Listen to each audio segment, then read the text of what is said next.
السلام علیکم۔ امید ہے کہ آپ سبھی اچھے ہوں گے۔ اللہ تبارک و تعالیٰ آپ کی خوشیوں کو یوں ہی برقرار رکھے۔ دوستو، آج فجر کے بعد میں نے ایک کہانی پڑھی جو بڑی ہی مختصر مگر سبق آموز تھی۔ مجھے لگا آپ تک یہ کہانی ضرور پہنچنی چاہیے۔ جب میں وہ کہانی پڑھ رہا تھا تو مجھے ایسا فیل ہو رہا تھا جیسے کہ وہ کہانی کسی اور کی نہیں ہے بلکہ وہ میری زندگی کی ایک عظیم کہانی ہے۔ کتاب کے پنے پہ لکھا ہوا تھا، میری بیٹی جوان ہو گئی۔ تو میری بیٹی نے مجھ سے سوال کیا، ابا جان، کیا میری وجہ سے آپ کبھی روئے ہیں؟ کیا میں کبھی آپ کے رونے کی وجہ بنی ہوں؟ تو میں نے کہا، میری بیٹی، ہاں، ایک بار ایسا ہوا ہے کہ میں تمہاری وجہ سے بڑا ہی زار و قطع رویا ہوں۔ بیٹی نے پوچھا، ابا جان، وہ کون سی گھڑی تھی جب تم چھوٹی تھی اور گھٹنوں کے بل چلا کرتی تھی؟ میں نے 3 چیزوں کو تمہارے سامنے رکھ دیا: قلم، پیسہ اور کھلونا۔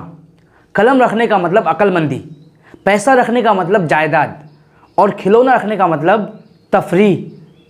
میں جاننا چاہتا تھا کہ ان 3 چیزوں میں تمہاری پسند کیا ہے، تمہارا انتخاب کیا ہے۔ میں نے ان 3 چیزوں کو تمہارے سامنے رکھ دیا اور خاموشی سے ایک سائڈ میں بیٹھ گیا۔ میں نے دیکھا کہ تم نے گھٹنوں کے بل کھسکتے ہوئے، سرکتے ہوئے آ کر ان 3 چیزوں کو ایک سائڈ کر دیا۔ اس کے بعد میری گود میں آ کر تم بیٹھ جاتی ہو۔ تب مجھے خیال آیا کہ جائیداد، ایجوکیشن، دنیا کی سیر و تفریح کے علاوہ تمہارا بہترین انتخاب میں بھی تھا، تمہاری ایک بہترین پسند کی چیز میں بھی تھا۔ تب مجھے بہت رونا آیا۔ دوستو، یہ تھی کہانی، اور جس کے پیچھے سب سے بڑا سبق یہ ہے کہ رب تعالیٰ نے ہم کو پیدا کیا اور ہمارے سامنے دنیا کی بے شمار نعمتوں کو رکھ دیا۔